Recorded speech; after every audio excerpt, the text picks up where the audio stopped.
In a significant turn of events for the U.S. economy, the so-called Sell America trade has re-emerged as investors react to a wave of economic pressures and a recent downgrade of the country's credit rating by Moody's. The downgrade, which had been anticipated since November 2023, has sent ripples through the market, leading to a sell-off in stocks and bonds and raising concerns over the viability of President Trump's tax cut plans. The S&P 500 futures, along with oil prices and Bitcoin, have all seen declines, signaling a broader bearish sentiment among investors. Notably, government bonds have also been affected, with the yield on the 30-year Treasury surpassing 5%, a troubling sign that reflects investor fears about rising inflation and increasing federal deficits. The administration under President Trump has faced scrutiny as it tries to navigate a potential economic crisis while simultaneously pushing for permanent tax cuts, a key campaign promise. House Speaker Mike Johnson is under pressure as he attempts to rally support among fiscally conservative Republicans for Trump's ambitious spending package. "We can wait no longer to address the debt crisis," remarked Representative Andy Harris, underscoring the urgency felt by some lawmakers in light of the fiscal challenges ahead. Johnson aims to bring the bill to a vote this week, but it is clear that the path forward will be fraught with political complexities.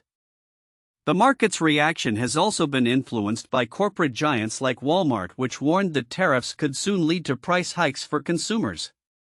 Trump's retort, urging Walmart to absorb the costs, only highlights the tensions between the administration's policies and corporate realities. Treasury Secretary Scott Bessent has attempted to downplay the impact of Moody's downgrade, but the sentiment among consumers remains skeptical. A recent University of Michigan survey revealed that households are bracing for higher inflation, further complicating the economic landscape. As the administration grapples with these challenges, it faces mounting pressure to forge new trade deals and stabilize market confidence. The repeated warnings from both sides of the political aisle suggest a growing consensus that immediate action is necessary to avert a deeper fiscal crisis. The bond sell-off complicates budget negotiations, noted one analyst, emphasizing the delicate balance the administration must strike between policy ambitions and economic realities. In other notable developments, the legal landscape is also undergoing significant changes. Wendy McMahon, the president of CBS News, has been ousted amid escalating tensions between CBS and its parent company Paramount, particularly in the context of its dealings with the Trump administration. This leadership shakeup comes on the heels of a $20 billion lawsuit from Trump against CBS alleging deceptive editing of a previous interview. McMahon's departure indicates the challenges media organizations face in navigating the complex interplay of corporate interests and political pressures. Meanwhile, Above the Law, a legal news site, is gaining traction as it critiques major law firms for their compliance with Trump's legal strategies. The site has become a platform for disillusioned lawyers to voice their frustrations, offering insights into the shifting dynamics of the legal profession under Trump's influence. "The firm's folded like a damp cocktail napkin to the president's demands," said one insider, highlighting the controversial relationships that have emerged in the wake of Trump's administration. As the U.S. grapples with these multifaceted challenges, the implications of these economic and political shifts are likely to resonate well into the future. Investors, lawmakers, and corporate leaders will need to navigate an increasingly complex landscape where the intersection of policy, market forces, and public sentiment will shape the trajectory of the nation's economy in the months to come. In a world of evolving political landscapes and international relations, recent developments highlight the intricate interplay between policy decisions and global support dynamics. Israeli Prime Minister Benjamin Netanyahu has announced that minimal aid will be allocated to the Gaza Strip, a move interpreted by many as an effort to maintain the backing of the United States amid ongoing tensions in the region. This decision comes at a time when U.S. support for Israel is a focal point of discussion, especially under the current administration, which has expressed a commitment to addressing humanitarian needs while maintaining security measures.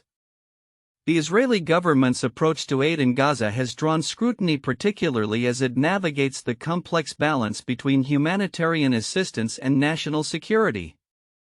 Netanyahu's assertion that the aid will be limited underscores a strategic concern, the necessity to preserve U.S. support, which has been pivotal for Israel's defense and diplomatic endeavors.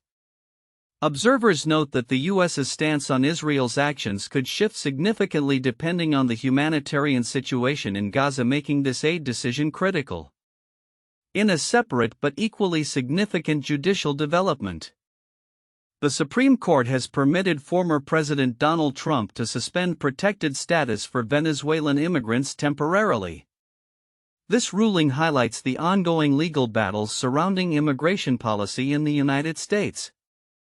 The decision reflects the current administration's inclination to revisit and potentially reshape immigration laws, a move that could impact thousands of Venezuelans who have sought refuge in the U.S. due to the ongoing crisis in their home country.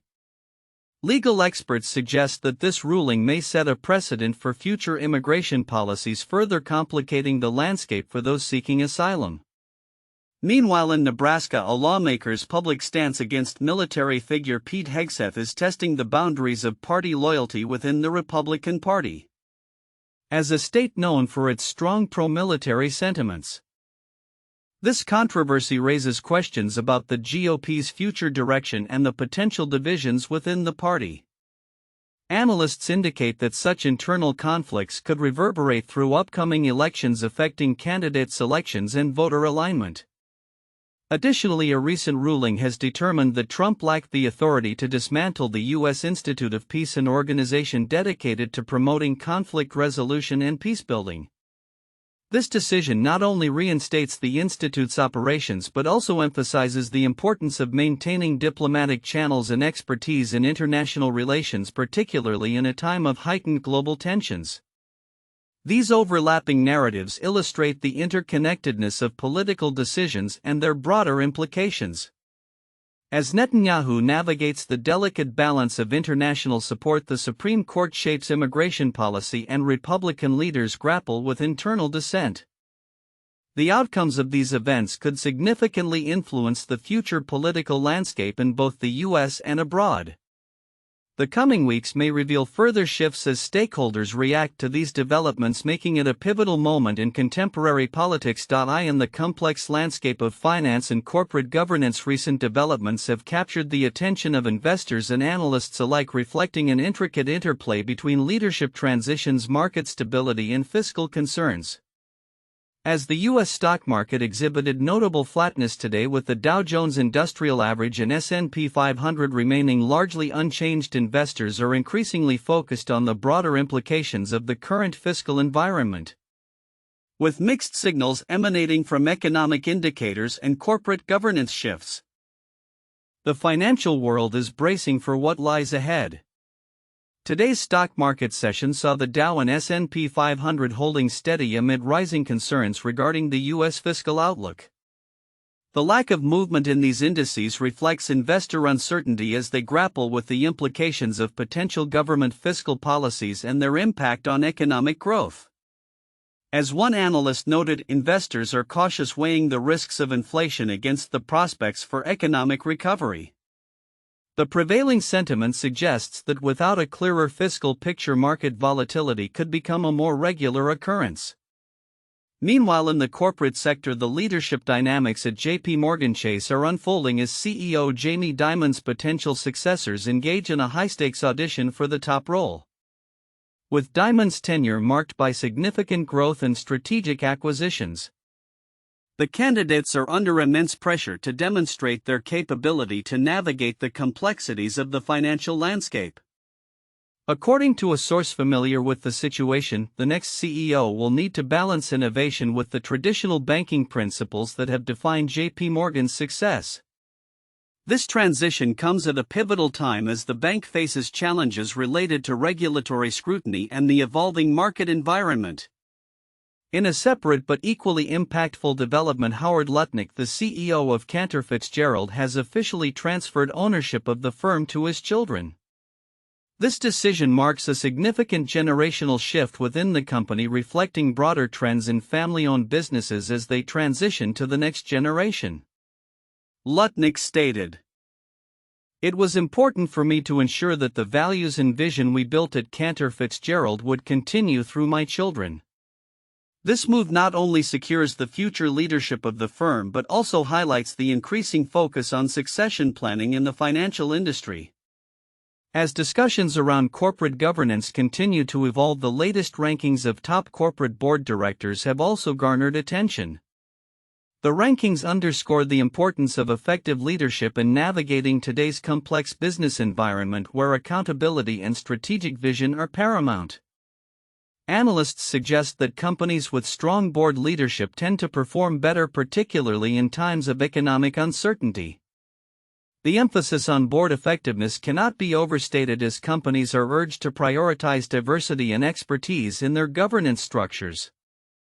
As the day unfolds, the financial markets are left to ponder the implications of these developments. The interplay of leadership transitions, fiscal concerns, and corporate governance remains a focal point for investors. Looking ahead, analysts anticipate that the outcomes of these events could shape not only the immediate market landscape but also the long-term trajectory of corporate America. With key decisions on the horizon, stakeholders will be watching closely, ready to adapt to the evolving narrative of growth, stability, and leadership in the financial sector. In the complex arena of international relations, the ongoing conflict between Russia and Ukraine continues to draw global attention, especially in light of recent diplomatic maneuvers by former U.S. President Donald Trump. As the war rages on, both leaders Vladimir Putin and Volodymyr Zelensky find themselves navigating a precarious landscape influenced by Trump's insistence on pursuing a peace plan. The stakes are high as the implications of any diplomatic resolution could redefine the geopolitical balance in Eastern Europe. During a recent communication, Trump urged Putin to cease hostilities, stating, "Vladimir, stop."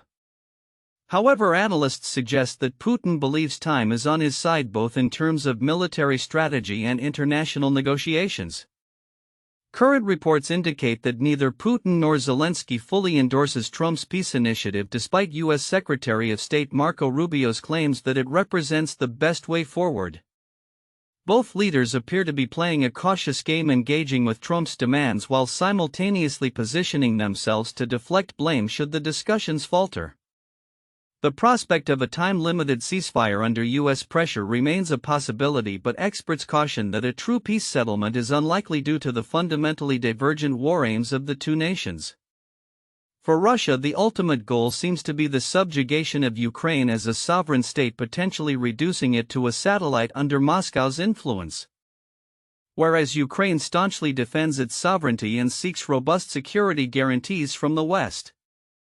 Criticism of the U.S. peace plan is prevalent in Europe, particularly regarding its concessions to Russia on territorial control and recognition of Crimea. Ukrainian officials express deep concerns about any agreements that might limit their military capabilities or diplomatic relationships with Western allies. The sentiment in Kyiv is clear: any ceasefire must not come at the cost of future security. Amid this backdrop, the dynamics of U.S. and European relations further complicate the situation. Trump's historical admiration for Putin and his antagonism towards Zelensky raises fears in Ukraine that a failure of talks could lead to a shift in U.S. support, potentially resulting in lifted sanctions on Russia or reduced military aid to Ukraine. Conversely, Zelensky hopes that Trump may recognize Putin as the real obstacle to peace and respond by intensifying sanctions or increasing military support. The battlefield itself remains intricately balanced as Russian forces slowly gain ground, but analysts warn that they may soon face shortages in military resources. Simultaneously, Ukrainian forces continue to inflict heavy casualties on Russian troops, further complicating the outlook for a swift resolution. As noted by military observers, the ongoing conflict has already resulted in staggering losses, with daily casualties on both sides reaching alarming numbers.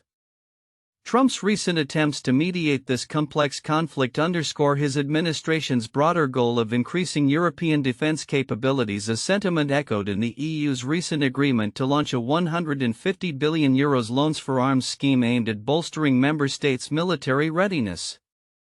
This initiative reflects a significant shift in European defense policy. driven in part by the ongoing threat posed by Russia. Within this charged context, Germany's recent pivot on nuclear energy policy marks another significant development. Under Chancellor Friedrich Merz, Berlin has abandoned its long-standing opposition to nuclear power, signaling a renewed commitment to energy cooperation with France. This change is rooted in the desire for greater energy security amid rising tensions in Eastern Europe.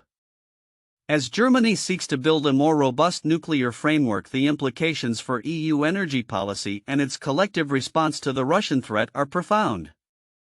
The current geopolitical climate suggests that the interplay of military and diplomatic strategies will continue to evolve.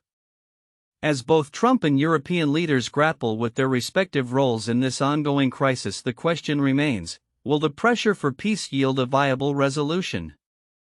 Or will the entrenched positions of both Russia and Ukraine prolong the conflict? The coming months will be critical as all parties navigate the treacherous waters of international diplomacy with the hope that a clearer path towards peace can emerge from the shadows of war. In a country where politics and public sentiment often intertwine dramatically, Polish Prime Minister Donald Tusk recently emphasized the gravity of the upcoming presidential runoff scheduled for June 1, stating, "The next 2 weeks will decide the future of Poland." His remarks come on the heels of a nail-biting first round of voting which yielded unexpectedly close results, intensifying the stakes for all involved. With official results revealing pro-European centrist Rafał Trzaskowski receiving 31.36% of the votes and his right-wing opponent Karol Nawrocki trailing closely at 29.54%, the political landscape in Poland is poised for a significant shift. Tusk's Civic Coalition, which took power in 2023, has aimed to reverse the democratic erosion witnessed during the 8 years of governance by the populist Law and Justice Party PiS. However, Tusk's administration has faced considerable challenges, particularly from outgoing President Andrzej Duda, a PiS ally who has consistently used his veto power to obstruct reforms. Tusk expressed frustration in Parliament last month, stating, "It's hard to govern alongside a hostile president with all those vetoes." This ongoing stalemate has cast a long shadow over the electoral process, with the runoff now serving as a referendum on the political overhaul initiated by Tusk and his coalition. As Tusk took to social media to mobilize support, he framed the election as a pivotal moment that could either propel Poland toward a more liberal pro-European direction or cement a return to nationalist conservative governance. "Not one step back," he urged his followers, underscoring the urgency of the moment. With the first-round results still fresh, both candidates quickly returned to the campaign trail. Trzaskowski and Kielce promised reforms in judicial institutions and a liberalization of abortion laws, while Nawrocki, appearing in Gdansk, courted voters with pro-Trump rhetoric and a crackdown on what he deems woke liberal values. Political analysts expect the ensuing weeks to be marked by intense and polarizing discourse, reflecting a broader clash between progressive and conservative visions for Poland's future. The dynamics of the runoff are further complicated by the presence of other candidates who garnered significant support in the first round. Sławomir Mencen, a radical right candidate, captured 14.8% of the votes, and his supporters may hold the key to Trzaskowski's success. Mencen's Eurosceptic stance and hardline views on immigration resonate with a substantial portion of the electorate, making it imperative for Trzaskowski to broaden his appeal to this demographic. The importance of the runoff extends beyond individual campaigns. It represents a critical juncture for Poland's democratic future. With political analysts predicting an unpredictable outcome, Alex Serbiak, a professor at the University of Sussex, remarked, "I think there's absolutely everything to play for. It's completely neck and neck." As the nation gears up for what could be a defining moment in its political history, the results will not only shape the future of governance in Poland but also set the tone for the broader European political landscape. Looking ahead, the implications of this election stretch far beyond the immediate political arena. As both candidates vie for voter support, the policies implemented in the coming weeks will likely have lasting effects on Poland's democratic institutions and its alignment within the European Union. The stakes are high, and as Tusk indicated, the next 2 weeks will be crucial in determining not just the next president but the very direction of the country for years to come. In a world where technology and traditional industries often clash, recent developments within the restaurant sector highlight a significant shift in operational resilience amid heightened scrutiny. As health department inspections ramp up, restaurants are adopting innovative strategies not just to meet regulatory demands but to enhance their overall customer experience.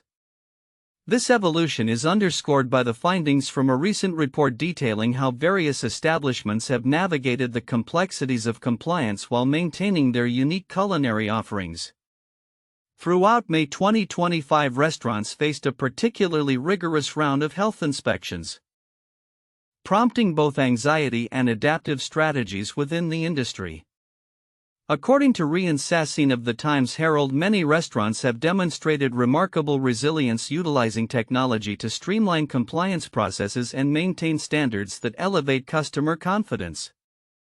Technology has become an integral part of our operation, allowing us to stay ahead of inspections and provide a safer dining experience, stated one local restaurant owner. The impact of this shift is multifaceted. On one hand, the increased reliance on technology for compliance can lead to a more efficient operational model, reducing the likelihood of violations and subsequent penalties. On the other hand, it raises questions about the balance between automation and personal touch in customer service.